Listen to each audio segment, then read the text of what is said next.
आपके साथ पलक शर्मा। वक्त हो गया उत्तर प्रदेश उत्तराखंड की बड़ी खबरों का, तो आइए रुक करते हैं इन प्रमुख खबरों की ओर, जहां पहली खबर सीतापुर से है। जिलाधिकारी के आदेश पर स्वास्थ्य विभाग की बड़ी कार्रवाई, 6 अस्पतालों की जांच कर एक को किया गया सील। मिली है अनियमितताएं, नियम विरुद्ध चलाए जा रहे अस्पतालों के संचालकों को 2 दिन की जवाबी नोटिस जारी की। अवैध रूप से संचालित अस्पतालों के खिलाफ चलाया जा रहा व्यापक जांच अभियान। मर्सी हॉस्पिटल को किया गया सील, तो न्यू आसरा हॉस्पिटल संचालक ताला डालकर हुआ फरार। सीतापुर के लहरपुर तहसील क्षेत्र से चला व्यापक जांच अभियान।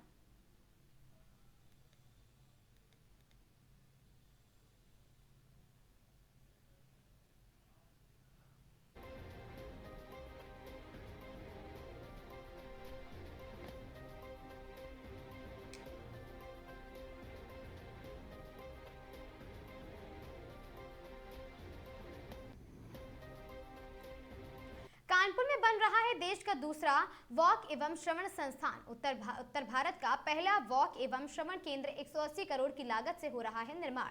मैसूर के बाद कानपुर में बन रहा है देश का दूसरा वॉक एंड श्रवण संस्थान। डीएम ने परियोजनाओं का किया है निरीक्षण।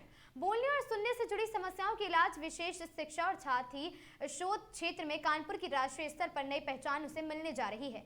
सुराड़ थाना क्षेत्र बन रहा है अखिल भारतीय वॉक एंड एवं श्रवण संस्थान। मैसूर के सैटेलाइट केंद्र के रूप में विकसित हो रहा है। इसके पूरा होने पर यह देश का दूसरा और उत्तर भारत का पहला इस स्तर का वॉक एंड श्रवण संस्थान होगा। वर्तमान में इस स्तर का प्रमुख संस्थान केवल मैसूर में संचालित हो रहा है। जिलाधिकारी जितेंद्र प्रताप सिंह ने निर्माणाधीन परिसर का निरीक्षण कर प्रगति और गुणवत्तापूर्ण समीक्षा की है और उन्होंने निर्देश दिए हैं कि कार्य पर समय सीमा के भीतर और निर्धारित मानकों के अनुरूप ही कार्य को पूरा किया जाए। परिसर में 102 पुरुष और 102 महिलाएं विद्यार्थियों के लिए अलग अलग छात्रावास बनाए जा रहे हैं, जिससे देश के विभिन्न हिस्सों में आने वाले विद्यार्थियों को आवासीय सुविधा भी मिल सकेगी।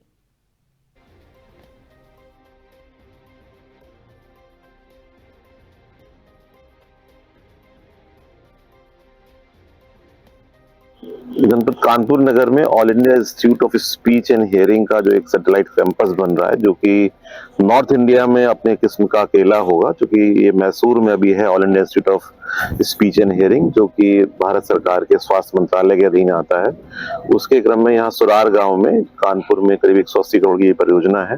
ये एक ऐसा स्थान होगा जहाँ पे जो बच्चे, छोटे बच्चे हैं, उनका डायग्नोसिस भी, उसके बाद उनका प्ले स्कूल भी, और उसके बाद में उनकी पढ़ाई भी, और इसके अलावा जो हमारे कोर्सेज होंगे जिसमें जो बच्चे पढ़कर उन बच्चों को हैंडल कर सकें और डायग्नोस भी कर सकें और उनका ट्रीटमेंट कर सकें। तो ये एक इंटीग्रेटेड कैंपस होगा, जो छोटे बच्चों का प्ले स्कूल भी, डायग्नोसिस भी, ट्रीटमेंट भी और एजुकेशनल पर्पज से ऐसे प्रोफेशनल्स भी यहाँ तैयार होंगे जो कि ministry of health and family welfare से होंगे। और ये अच्छी बात है कि ये यहाँ पे उत्तर भारत का ये अपना अकेला किस्मत संस्थान है, और इन्होंने बताया कि अक्टूबर 2026 तक इसकी कार्य पूरा हो जाएगा। तो ये जो पूरी फैसिलिटी होगी कानपुर के लिए भी, इनफैक्ट सारे उत्तर भारत के राज्यों के लिए भी, उत्तर प्रदेश के लिए, आसपास मध्य प्रदेश या बिहार या इवन जो और स्टेट्स हैं, क्योंकि अभी सिर्फ मैसूर में ही ये फैसिलिटी है इस लेवल की। तो वी आर लुकिंग फॉरवर्ड कि ये फैसिलिटी कानपुर के लिए भी एक अच्छा माइलस्टोन होगी और यूपी के लिए भी एक बड़ा अचीवमेंट होगा। कानपुर नगर के सुराड़ थाना स्थित जनपदीय ड्रग वेयरहाउस के औचक निरीक्षण में कोल्ड चेन स्टोरेज कार्यशैली की नहीं मिलने पर, आपको बता दें वहां पर चीजें क्रियाशील स्टोरेज नहीं मिलने पर जिलाधिकारी जितेंद्र प्रताप सिंह ने कड़ी नाराजगी जताई है। ये वेयरहाउस उर्सला और साथ ही हैलेट अस्पताल सहित जनपद के सभी सामुदायिक एवं प्राथमिक स्वास्थ्य केंद्रों की दवाओं की आपूर्ति करता है। निरीक्षण के दौरान जिलाधिकारी ने दवाओं के स्टॉक का भंडारण भी देखा तथा आवश्यक अभिलेखों की जाँच की है।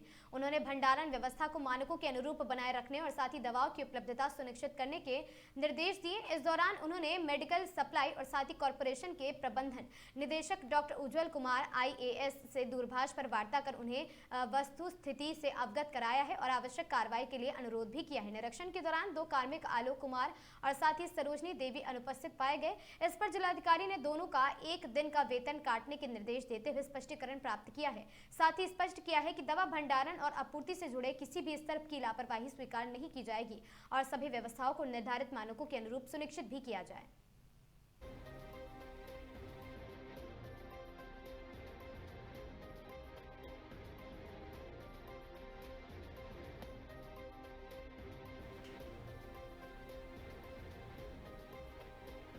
बदायूं के किसरुआ गांव में जिले में के एक रसूखदार नेता की लग्जरी कार ने युवक को टक्कर मारी है। ग्रामीण का किया हुआ हंगामा।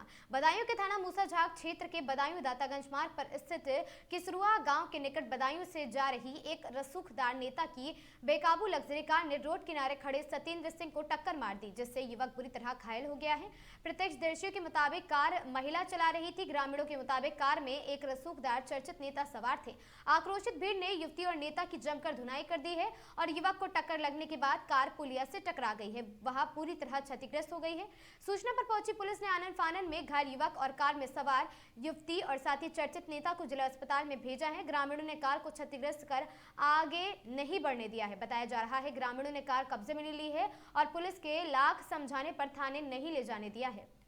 3 घंटे तक बदायूं दातागंज मार्ग पर जाम की स्थिति बनी रही। थाने से अतिरिक्त फोर्स बुलाकर कार को थाने भिजवाया गया है और साथ ही शुक्रवार 2 बजे इस संबंध में हल्का दरोगा जगवेंद्र सिंह ने बताया कि उक्त मामले में कार में एक युवक और साथ ही एक युवती भी सवार थे।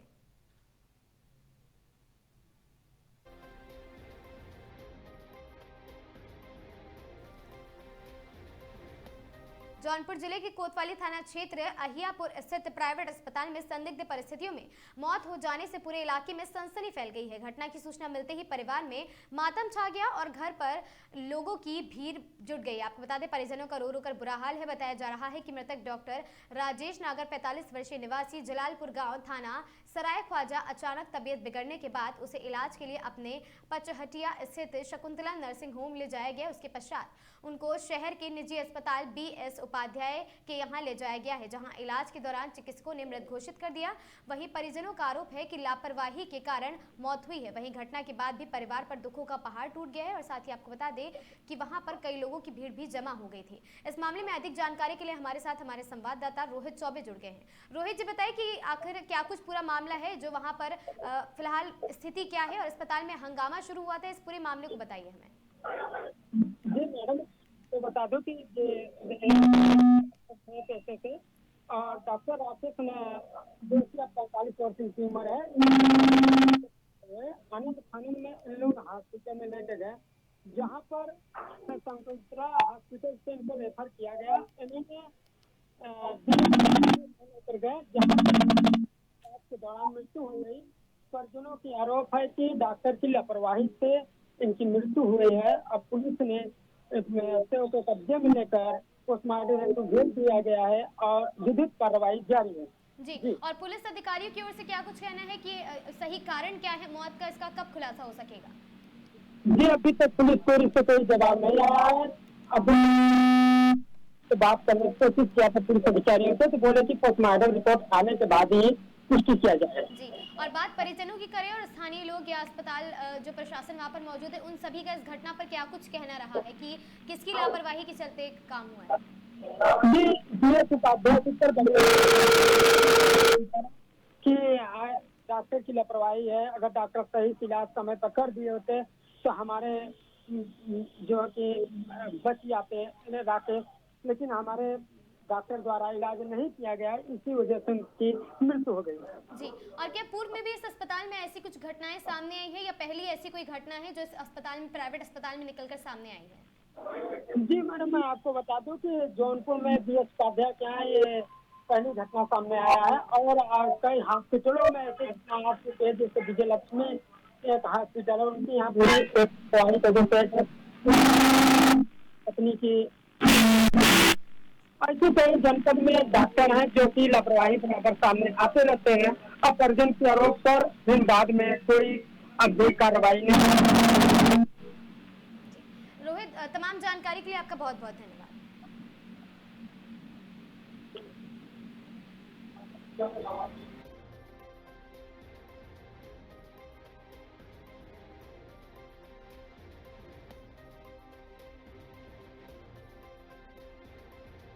क्या नाम है भाई? केसू सर। क्या मामला है पूरा? सर, हमारे पापा का एक्सीडेंट हुआ था तो उसमें थोड़ा सा झटका आया था और इसके पीछे अस्पताल में दिखाया तो वहाँ पर दवा दिए तो उनको थोड़ा आराम था। फिर वहाँ से डॉक्टर बोले कि वहाँ से इस हॉस्पिटल में लाओ और इन्हें भर्ती कराओ। वहाँ उनके बस की नहीं है। और सर, हमारे दादाजी है वो लेके आए यहाँ पर और सर गए मिले भी और सर डॉक्टर लोग कहे कि आप इसकी जांच कीजिए और सर जांच नहीं किए और दवा ववा लगाए वहाँ पर। और मेरे पापा यहाँ गाड़ी पर से उतर के चल के गए थे अंदर। क्या नाम है आपके पापा का? डॉक्टर राजेश नागर। इसके पहले किस अस्पताल में भर्ती थे? सर वहाँ पीछे कोई अस्पताल है। नाम बताइए। क्या नाम है? शकुंतला में। कितने बजे आप लोग लेके आए हैं? 3 बजे। 3 बजे। शकुंतला पे जो आपके पिताजी भर्ती थे, वहाँ का चिकित्सक ने क्या कहा था उनकी वहाँ पर चिकित्सक ने कहा कि यहाँ पर हम दवाई दे दिए, आराम है, आप हमारे बस की बात नहीं, इनको इस PS उपाध्याय वाले हॉस्पिटल में लाइए, वहाँ पर जाकर भर्ती करा के उनका इलाज कीजिए। आपका आरोप क्या है? आरोप ये है सर कि हमारे पिता यहाँ से चल के आए दवाई लेने, दवा कराने, और सर ये लोग इनकी लापरवाही की वजह से आज मेरे पापा की डेथ हो गई। गांव क्या है आपका? जलालपुर थाना? खाजा। सर मामला हुआ मेरे भाई वहाँ पे उनको चक्कर आया। कहाँ पे? ये पचड़िया। क्या नाम है आपके भाई का? राजेश नागर। गांव? जलालपुर। थाना? सरायख्वाजा। क्या मामला है? मामला ये था, वहाँ पे चक्कर आया, वहाँ से फिर हमको शकुंतला उसमें दिखाया, राम यादव हॉस्पिटल उसमें दिखाया, तो वहाँ पे उनको आराम हुआ, बोले इनको शिकायत है वहाँ ले दिखाओ। फिर मैं यहाँ उनको डॉक्टर लेकर आया अपने भाई। यहाँ कहाँ आए हो? किस यहाँ अस्पताल? PS उपाध्याय के आया। हाँ, यहाँ पे अच्छी पोजीशन में आया, थोड़ा इनको थोड़ा चक्कर आया। फिर वहाँ पे अंदर जो है चैम्बर में डॉक्टर साहब देखे उनको, फिर दवा लिखी। दवा लिखने के बाद हम उनको यहाँ मतलब बोटल लगाए, दवाई लगाए, तो लंबी लंबी सांसें ले रहे थे। उसके बाद इन लोग करने के बाद भी जो है कि मतलब तो सांसें लेने का कोई बात नहीं। फिर उसके बाद फिर ज़्यादा होने लगा, फिर हम अंदर गए वहाँ पे, फिर बोला गया, फिर उसके बाद दूसरी दवा लिखी, फिर दूसरी दवा लगाने के बाद उसके बाद वो होश भी नहीं आए। उसके बाद आरोप क्या है आपका? आरोप है यहाँ बहुत ज़्यादा लापरवाही हुई है, लापरवाही वजह से हमारे भाई की डेथ हो गई। क्या चाहते हैं प्रशासन से आप? हम प्रशासन से यही चाहते हैं मेडिकल कराया जाए, न्याय चाहते हैं। क्या नाम है आपका? सियाराम निषाद। क्या लगते हैं आप मृतक के? हम उनके छोटे भाई चाचा। खबर सोनभद्र से है, जहां आंधी के झोंके से बावली में गिरा 12 वर्षीय बालक पानी में डूबने से मौके पर ही मौत हो गई। शनिवार शाम करीब 6:30 बजे घटी है ये घटना से मचा हड़कंप। मृतक की पहचान संतोष कुमार के रूप में हुई है। घर के पास बावली के मेड़ पर खड़े बालक का अचानक तेज आंधी चलने से बिगड़ा संतुलन। सीधे बावली में गिरे बालक को ग्रामीणों ने बाहर निकाला, लेकिन हो चुकी थी उसकी मौत। इकलौते बेटे की मौत से परिजनों का बुरा हाल है। माता पिता का रो कर हाल बेहाल है। सूचना पर पहुंची पुलिस शव को कब्जे में लेकर आगे की कार्रवाई में जुटी है। बबनी थाना क्षेत्र के चपकी गांव के पास का बताया जा रहा है ये पूरा दर्दनाक हादसा।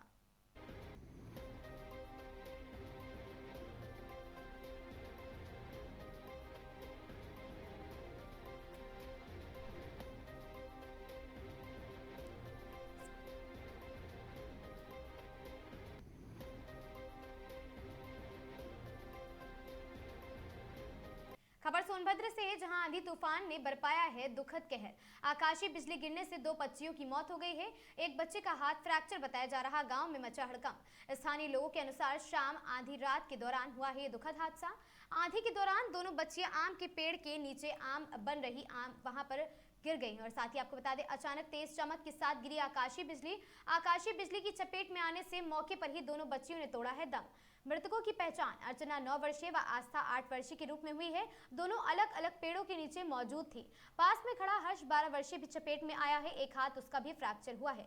घटना के बाद गांव में मचा कोहराम। परिजनों का रो कर बुरा हाल है। सूचना पर पहुंची पुलिस ने शव को कब्जे में लेकर आगे की कार्रवाई में जुटी है। बबनी थाना क्षेत्र के चौना गांव में दर्दनाक हादसा ये बताया जा रहा है।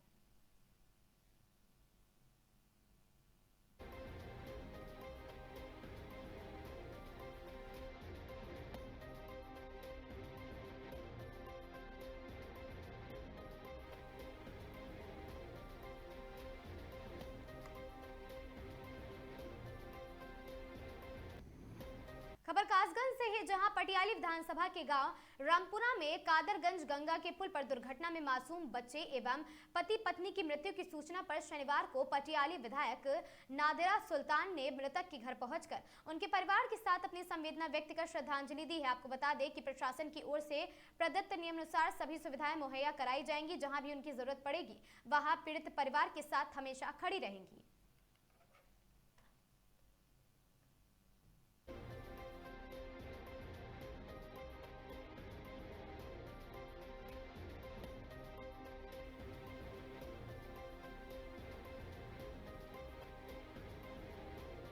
औरैया में चेकिंग के दौरान विधूनी कोतवाली पुलिस व एसओजी की संयुक्त टीम ने बदमाशों से हुई है मुठभेड़ में 2 बदमाशों के पैर में गोली लगी है। चेकिंग के दौरान एक मोटरसाइकिल से 3 संदिग्ध व्यक्ति आते देख पुलिस ने रोकने का किया इशारा। पुलिस को देखते ही बदमाशों ने भागने का किया प्रयास, तभी फिसल गई मोटरसाइकिल।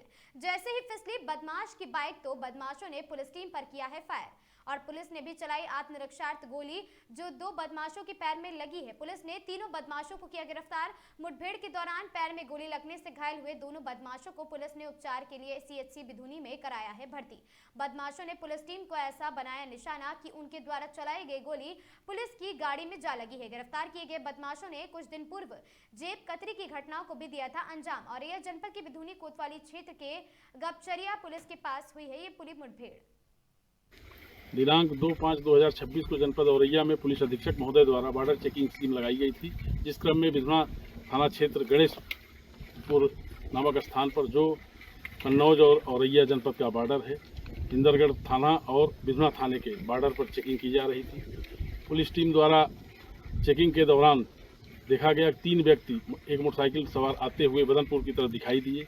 उनको रोकने का इशारा किया गया तो उन्होंने मोटरसाइकिल की स्पीड बढ़ा दी और भागने लगे। पुलिस टीम द्वारा उनका पीछा किया गया, तब गपचुरिया पुलिया के पास बाईं तरफ फिसल कर गिर गए और उनके द्वारा पुलिस टीम पर तत्काल जान से मारने की नीयत से फायर कर दिया गया, जो पुलिस टीम की गाड़ी मोबाइल पर बाईं तरफ लगा। पुलिस टीम ने आत्मरक्षार्थ सिखलाए तरीके से जवाबी फायरिंग की, जिसमें 2 व्यक्तियों के पैर में गोली लगी, जिनका नाम जितेंद्र उर्फ मोटा पुत्र रोशनलाल गिहार व राज कपूर पुत्र दीवारी लाल, ये बौद्धनगर थाना तिरवा जनपद कन्नौज के रहने वाले हैं। इनका तीसरा साथी प्रदीप पुत्र दीपक को पकड़ लिया गया। इनके द्वारा बताया गया कि अभी कुछ दिन पहले बिधुना थाना अंतर्गत एक वृद्ध के साथ जेब काटने की जो घटना कारित की गई थी, वह घटना इन्हीं के द्वारा कारित की गई है। इनके पास से 2 तमंचा, खोखा कारतूस व जिंदा कारतूस बरामद हुए हैं। इनको तत्काल उपचार हेतु सीएचसी बिधुना ले जाया गया, जहां इनकी स्थिति सामान्य है। अन्य विधिक कार्रवाई प्रचलित है।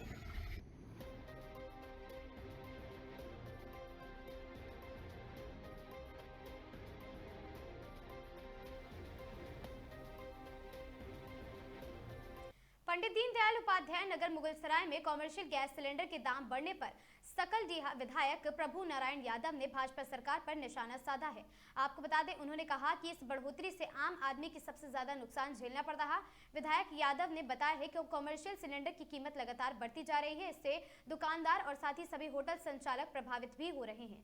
और साथ ही प्रभु नारायण यादव ने आरोप लगाया कि सिलेंडर महंगा कर भाजपा ने गरीबों की थाली छीनने का काम किया है। सपा विधायक ने इस दौरान वहां पर राष्ट्रीय अध्यक्ष अखिलेश यादव के पुराने बयान का भी जिक्र किया। उन्होंने कहा कि अखिलेश यादव ने पहले ही चेतावनी दी थी, प्रदेश के चुनाव खत्म होते ही गैस और डीजल पेट्रोल के दाम भी बढ़ेंगे।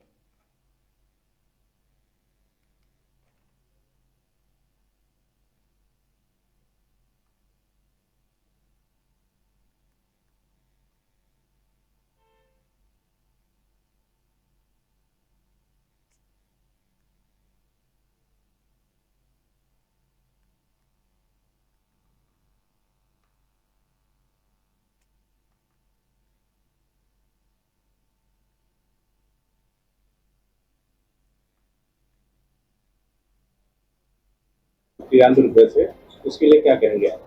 देखिए, ये सिलेंडर कमर्शियल सिलेंडर के दाम बढ़ने से केवल होटल और दुकानदारों का नुकसान नहीं हुआ है, इससे बड़ा नुकसान आम आदमी का हुआ जो होटल में खाना खाने जा रहा था। चाहे वो राहगीर होते थे, चाहे वो किसान हैं, चाहे मजदूर जो काम करते थे, होटल में खाना खा लेते थे। कहीं जो आने जाने वाले लोग होटल में रुक करते थे, इसकी थाली का भोजन को महंगा करने का काम। ये पता था, माननीय राष्ट्रीय अध्यक्ष जी ने तो कहा था कि जो चुनाव खत्म होगा तो गैस का, डीजल, पेट्रोल का दाम निश्चित बढ़ाएंगे। अभी तो गैस का, कॉमर्शियल का बढ़ाए हैं, आने वाले दिनों में डीजल पेट्रोल के दाम को भी महंगा करेंगे, महंगाई को और महंगा करने का काम करेंगे। भाजपा जैसे कहती है कि हम गरीबी हटाने का काम करेंगे, महंगाई कम करने का काम करेंगे, लेकिन यहाँ तो उससे विपरीत कार्य हो रहा है, उसके लिए क्या करेंगे? अब भाजपा जो करती है, कहती है, उसके ठीक उल्टा करती है। इस महंगाई से सीधे सीधे गरीब मजदूर आम आदमी किसान प्रभावित होगा, बहुत बड़ा असर होगा किसान के ऊपर, ये मार पड़ेगी। सरकार ने कमर्शियल सिलेंडर के दाम को बढ़ा दिया है 993 रुपए से, इसके लिए क्या कहेंगे आप? देखिए, ये सिलेंडर कमर्शियल सिलेंडर के दाम बढ़ने से केवल होटल और दुकानदारों का नुकसान नहीं हुआ है, इससे बड़ा नुकसान आम आदमी का हुआ जो होटल में खाना खाने जाता था, चाहे वो राहगीर होते थे, चाहे वो किसान है। खबर जौनपुर से है, जहां वरिष्ठ पुलिस अधीक्षक कुंवर अनुपम सिंह के निर्देशन में बड़ी कार्रवाई हुई है। खेतरसराय पुलिस का बड़ा एक्शन, गोलीकांड के वांछित इनामिया अभियुक्त को शरण देने वाले 8 सहयोगी हुए गिरफ्तार। खेतरसराय पुलिस ने सोंगर मोड़ कब्रिस्तान के पास की कार्रवाई, मुख्य आरोपियों का 25-25 हजार का इनाम घोषित। गिरफ्तार सभी आरोपियों को भेजा गया न्यायालय और हत्या के आरोपियों को भगाने में छिपाने में कर रहे थे मदद।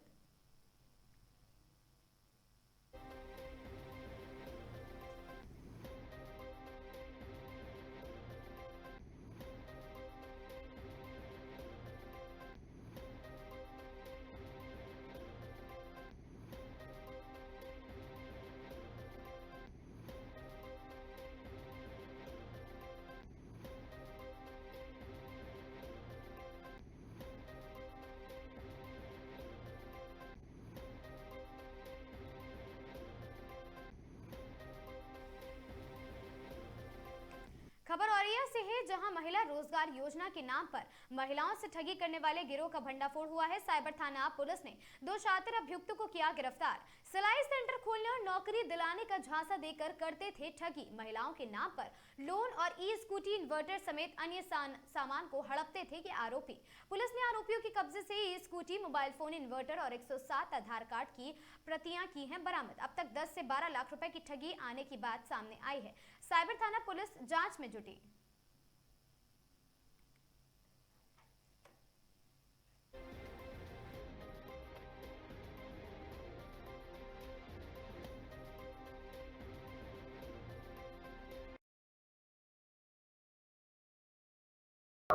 हाँ, देखिए, आज दिनांक 2 मई 2026 को जनपद औरैया में एक घटना का सफल अनावरण हुआ है, जिसमें कि महिला रोजगार योजना के नाम पर ग्राम सखी जो महिलाओं के समूह होते हैं, उसमें सिलाई सेंटर खोलना, उनको नौकरी दिलवाने के नाम पे उनसे ठगी की जाती थी। इसमें एक गिरोह जो है वो पकड़ा गया है, जिसमें एक पुरुष और एक महिला गिरफ्तार हुए हैं। गिरफ्तार अभियुक्तों का नाम है सौरभ उर्फ टीटू, पुत्र बलराम सिंह यादव, निवासी रहूपुरा, थाना बेवर, जनपद मैनपुरी, उम्र 34 वर्ष। और एक महिला इसमें गिरफ्तार हुई हैं, जो कि जनपद औरैया की रहने वाली हैं, उम्र लगभग 48 वर्ष। इनका जो अपराध करने का तरीका था वो ये था कि ये ग्राम समूह सखियों का मोबाइल नंबर प्राप्त कर लेते थे, जो अभियुक्त सौरभ था, और जो साथ में अभियुक्ता हैं उनकी मदद से उनके संपर्क में आते थे, उनको फ़ोन करके झांसा देते थे कि उनको जो है जो ये सरकारी स्कीम है महिला रोजगार योजना, इसके अंतर्गत उनको सिलाई मशीन सेंटर व अन्य रोजगार उपलब्ध कराएंगे। तत्पश्चात उनके आधार कार्ड व अन्य कागजात लिए जाते थे, उनका रजिस्ट्रेशन कराया जाता था, उनसे इसके बदले में कुछ पैसा भी लिया जाता था, और साथ ही साथ इनके नाम पे लोन करा लिया जाता था, जिससे स्कूटी, इन्वर्टर व अन्य चीज़ें भी खरीदी जाती थी, जिसके बारे में उन्हें जानकारी भी नहीं होती थी। इनकी गिरफ्तारी के पश्चात इनके पास से 2 इन्वर्टर बैटरी, 2 यूपीएस, 1 ई-स्कूटी जो अन्य महिलाओं जो पीड़िता हैं उनके नाम पे खरीदी गई थी, साथ साथ 2 एंड्रॉयड फ़ोन, 1 मोबाइल फ़ोन, 107 आधार कार्ड की छायाप्रति, 11 स्टाम्प पेपर, 4 आधार कार्ड जिनको एडिट किया गया था, जिसमें पहचान को बदला गया था। इसी प्रकार से महिला रोजगार योजना के कुल 12 कार्ड। इसमें इस रिकवरी के साथ साथ इन दोनों अभियुक्तों को जो है न्यायिक अभिरक्षा में भेजा जा रहा है। उसमें अभी पता किया जा रहा है कि क्या और भी कोई लोग इसमें संलिप्त हैं, उसमें अग्रिम विधिक कार्रवाई प्रचलित है।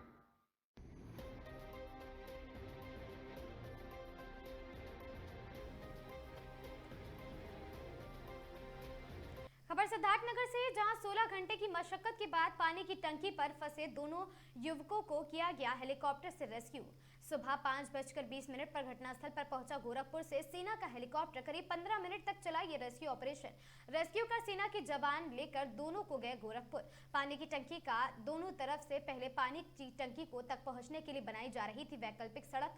रात 3 बजे शुरू हुई बारिश के बाद सड़क बनाने में आई बाधा और फिर ली गई सेना के हेलीकॉप्टर की मदद। और साथ ही मौके पर डीएम, एडीएम, अपर पुलिस अधीक्षक, एसडीएम सदर सहित अन्य अधिकारी मौजूद रहे।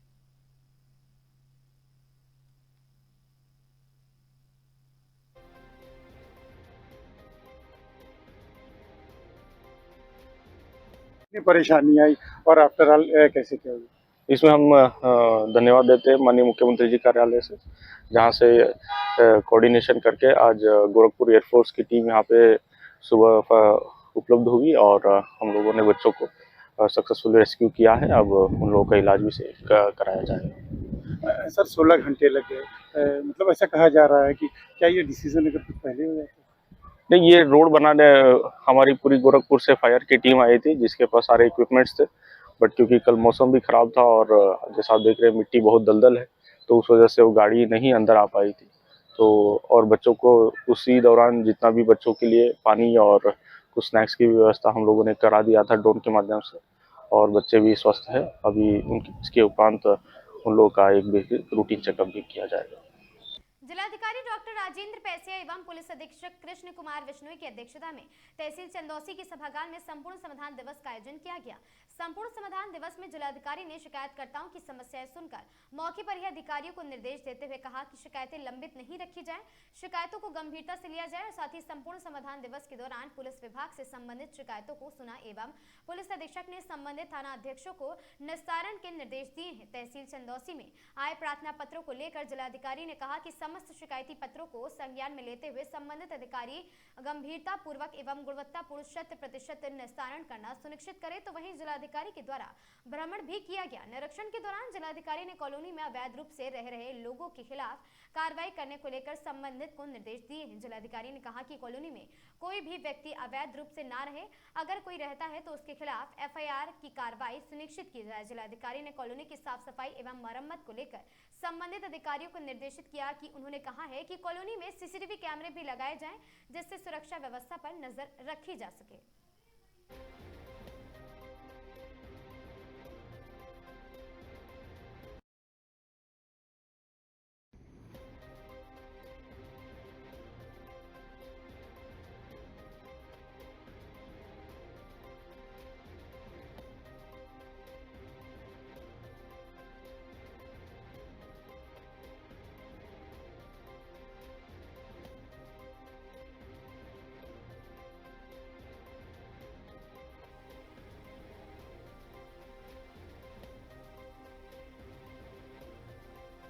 कौशाम्बी से इस वक्त की बड़ी खबर सबसे सामने आ रही, जहां तालाब खुदाई के दौरान हुआ बड़ा हादसा। मिट्टी का टीला अचानक भरभरा कर गिरा है। हादसे में 7 साल के मासूम समेत 3 की दर्दनाक मौत। मृतकों में गीता राजपूत और उत्तरा देवी शामिल हैं। मौके पर मची चीख पुकार और अफरा तफरी। मिट्टी में दबने से कई लोग घायल हुए हैं। एक महिला और एक बच्चा, हालत उसकी गंभीर बताई जा रही। दोनों घायलों का जिला अस्पताल में इलाज जारी है। पुलिस प्रशासन की टीम ने संभाला है मोर्चा। मंझनपुर थाना क्षेत्र के चकथामा गाँव का मामला बताया जा रहा।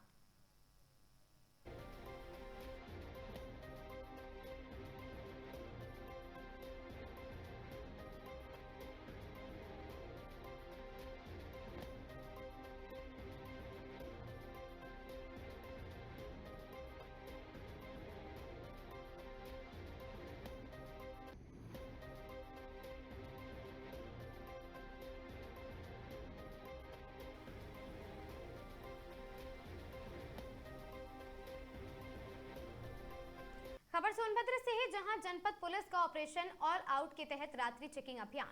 SP अभिषेक वर्मा ने खुद संभाली कमान। संदिग्ध वाहनों व व्यक्तियों की जांच हुई है। ASP और CO स्तर के अधिकारी रहे सक्रिय। थाना प्रभारी और पुलिस बल पूरी तरह तैनात रहा है। ड्रिंक एंड ड्राइव पर विशेष कार्रवाई, ब्रीथ एनालाइजर से जांच का अभियान और पुलिस का वाहन चालकों से यातायात नियमों का पालन करने की आश्वासन अपील की गई है। पुलिस की 2 टूक। अपराध नियंत्रण के खिलाफ अभियान जारी रहेगा, नहीं दी जाएगी कोई भी ढील। कानून व्यवस्थाओं को सुदृढ़ बनाए रखने के लिए SP ने दिए हैं आवश्यक दिशा निर्देश।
संजय सिंह का बयान सामने आया। बीजेपी पर निशाना साधते हुए कहा कि बंगाल में बीजेपी कंगाल होने जा रही है। राघव चड्ढा की पार्टी छोड़ने पर कहा कि जो ईडी और सीबीआई से डरेगा वो टिक नहीं पाएगा। पंजाब के सीएम भगवंत मान बोले, बेबुनियादी आरोप लगाने का सिलसिला लगातार जारी है।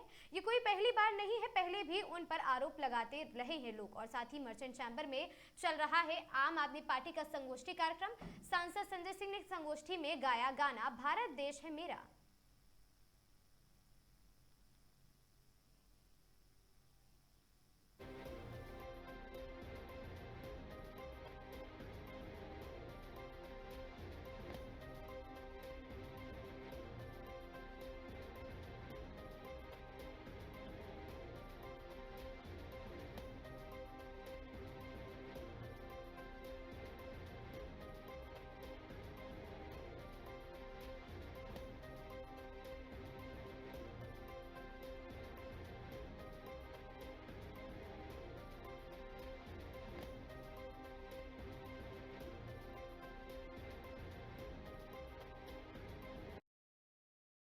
हरिओम हरिओम हरिओम, कहीं दिवाली की जगमग है, कहीं मेले, होली के कहीं मेले, जहाँ राग रंग और हंसी खुशी का चारों ओर है घेरा, वो भारत देश है मेरा, वो भारत देश है मेरा, जहाँ डाल डाल पर सोने की चिड़िया करती है बसेरा, वो भारत देश है मेरा, वो भारत देश है मेरा।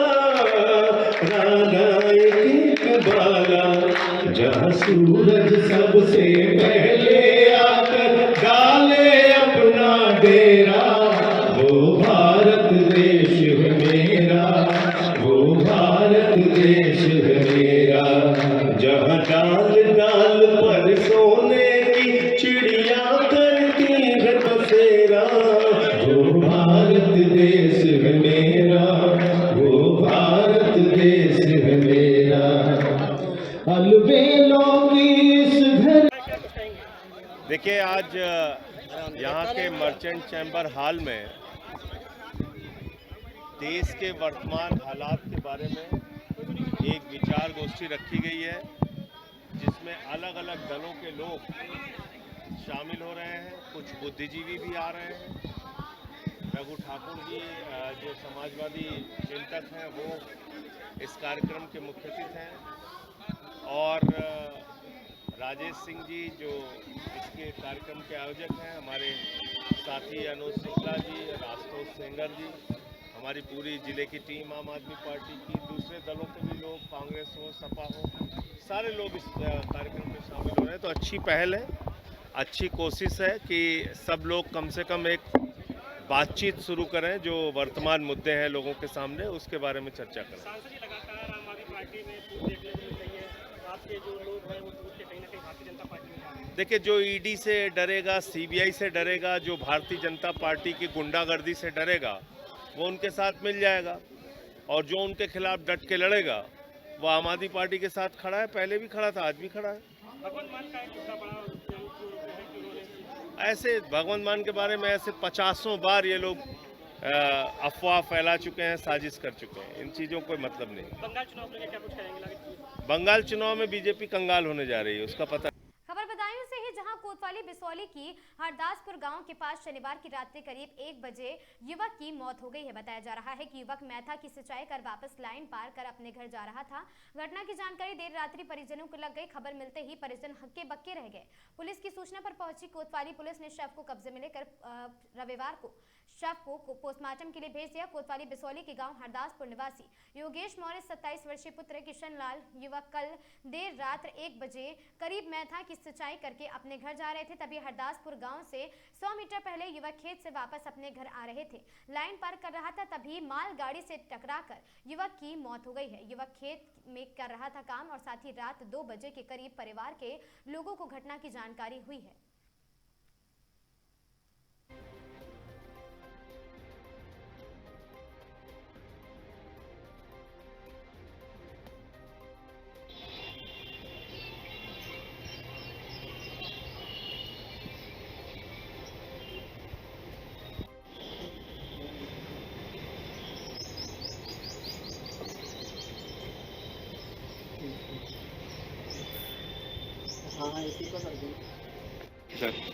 मैं मजदूर पे गया था किसी की सिंचाई करने लाइन पार 2 बजे या 1:30 बजे के आसपास हमें सूचना मिली थी। तो पुलिस वाले वहाँ मौजूद थे, हम पहुँचे थे तो एक रेल का हादसा हुआ था उसके साथ। अच्छा, क्या नाम इनका? उनका नाम है योगेश। आपका क्या नाम? मेरा नाम विद्याराम। कौन थे? मेरा छोटा भाई। गांव कौन सा है आपका? हरदासपुर।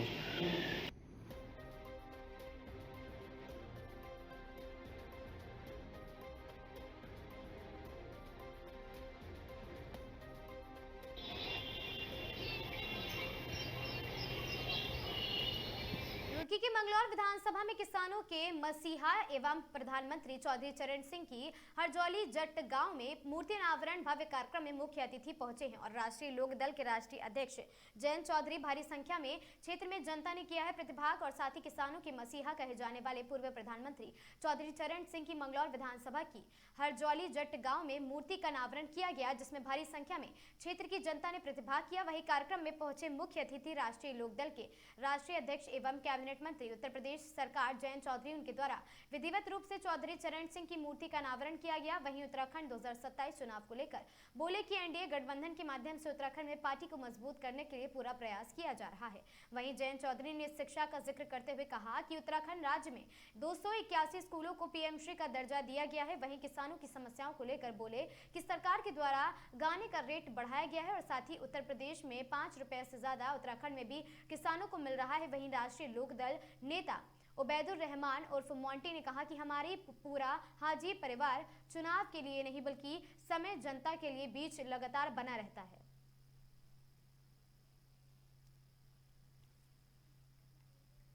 इसका अनावरण किया, ये हमारे लिए बड़े ही गर्व का पल है, बड़े ही खुशी की बात है, क्योंकि वो हमारे लिए एक प्रेरणा का स्रोत रहे चौधरी चरण सिंह साहब, और हमारे बड़े भी हमेशा जो है चौधरी चरण सिंह साहब को फॉलो करे, हम भी जो है उनको फॉलो करते हैं। तो जाहिर सी बात है कि सबके लिए खुशी का पल है।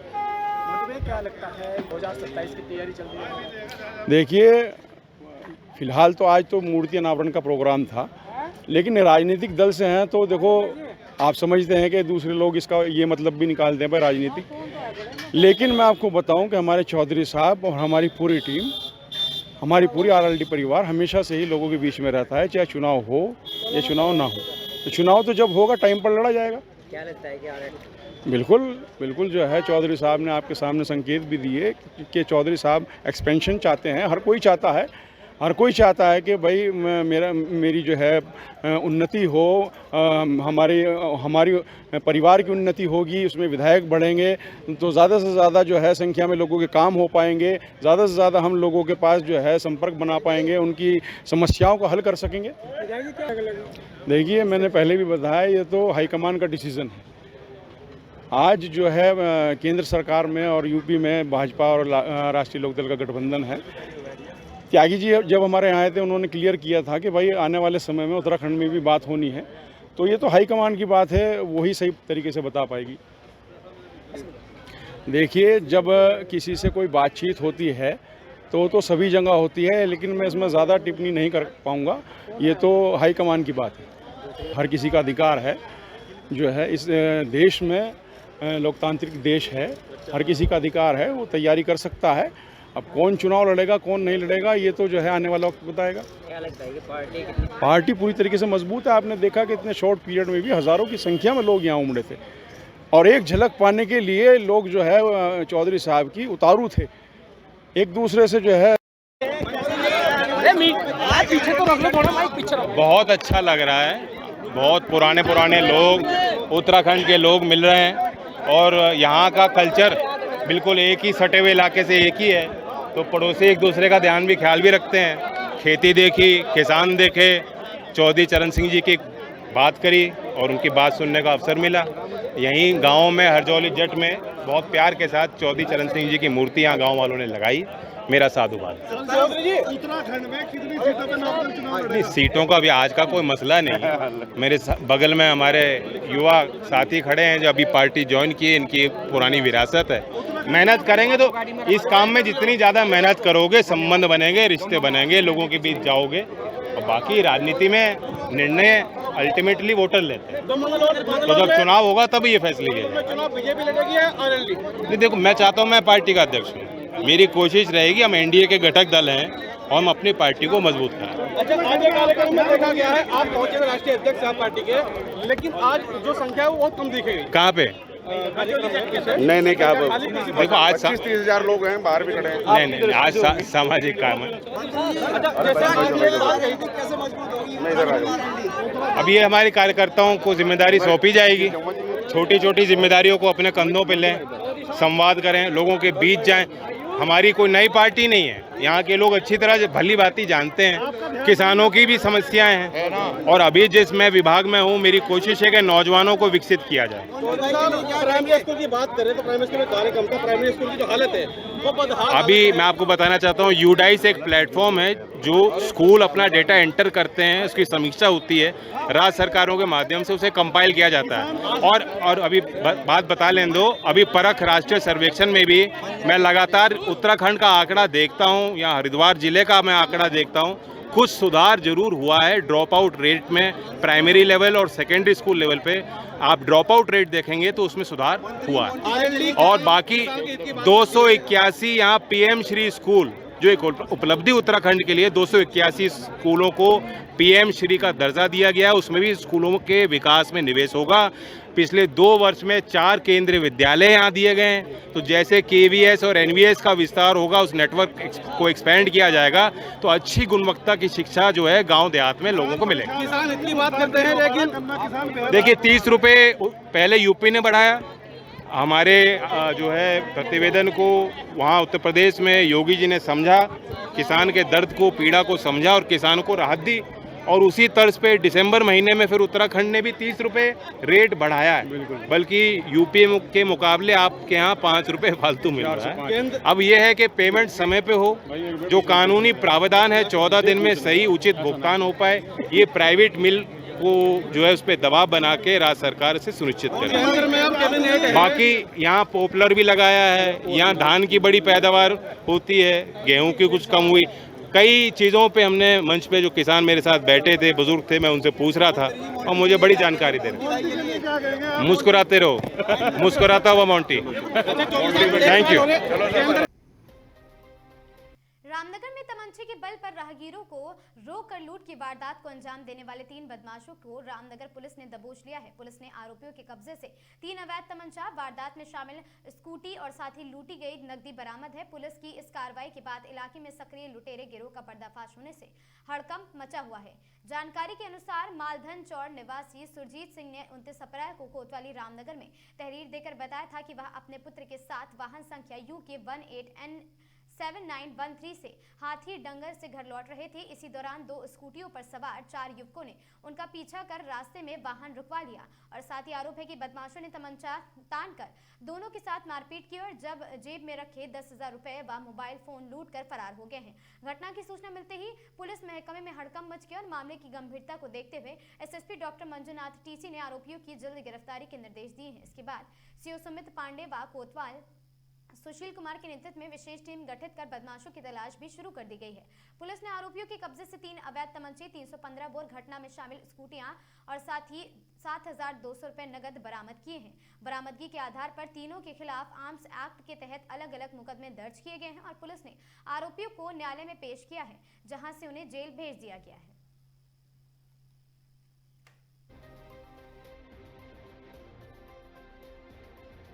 जी, कोतवाली रामनगर क्षेत्र में वादी श्री सुरजीत सिंह द्वारा एक तहरीर के माध्यम से एप्लीकेशन दी गई।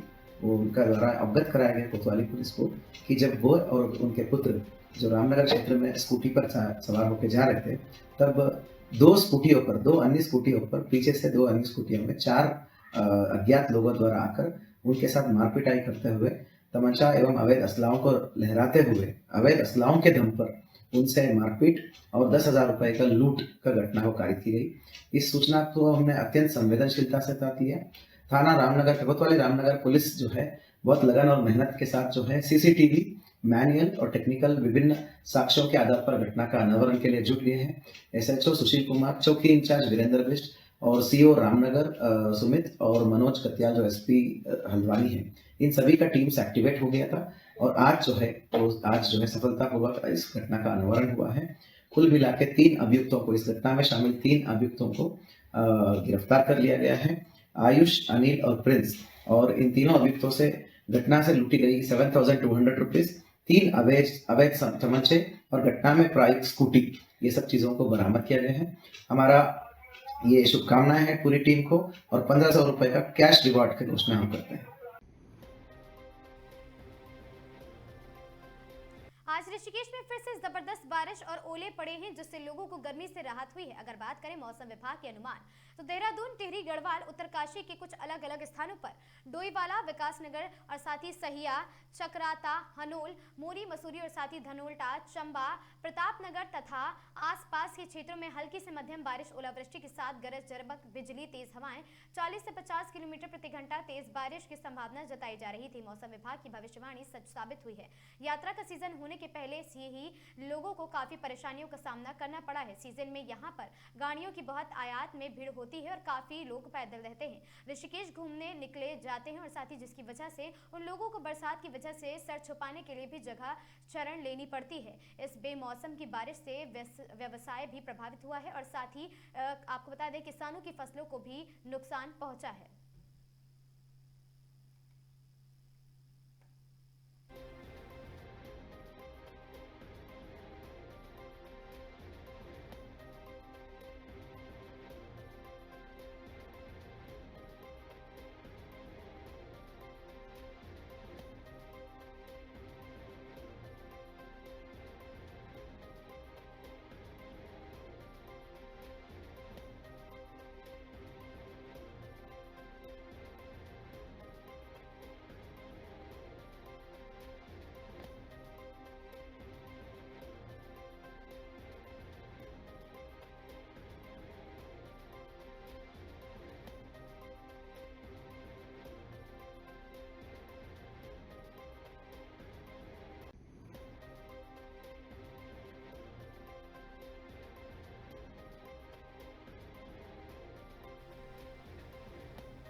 चोरी और नकबजनी की 3 अलग अलग घटनाओं का पुलिस ने खुलासा किया है। कोतवाली रायवाला पुलिस टीम ने बंद घरों को निशाना बनाने वाले 2 शातिर अपराधियों को गिरफ्तार करने, उनके कब्जे से चोरी का सामान और नकदी बरामद की है। रायवाला थाना प्रभारी प्रशिक्षु IPS प्रियव्रत जोशी ने बताया है कि क्षेत्र में छिद्रवाला में 23, 26 और 27 अप्रैल 2026 को अज्ञात चोरों द्वारा घरों के ताले तोड़कर चोरी की घटनाओं को अंजाम दिया गया था और साथ ही पीड़ितों की तहरीर पर पुलिस ने मुकदमा दर्ज कर जांच शुरू कर दी है। मुखबिर की सूचना पर पुलिस ने गौहर माफी जंगल में सत्यनारायण मंदिर जाने वाली सड़क से 2 आरोपियों को गिरफ्तार किया है। चोरी के बाद पकड़े जाने के डर से वे तुरंत दूसरे शहर भाग जाते थे। बीती रात फिर से श्यामपुर क्षेत्र में चोरी करने आए थे, लेकिन पुलिस की सतर्कता के कारण सफल नहीं हो सके।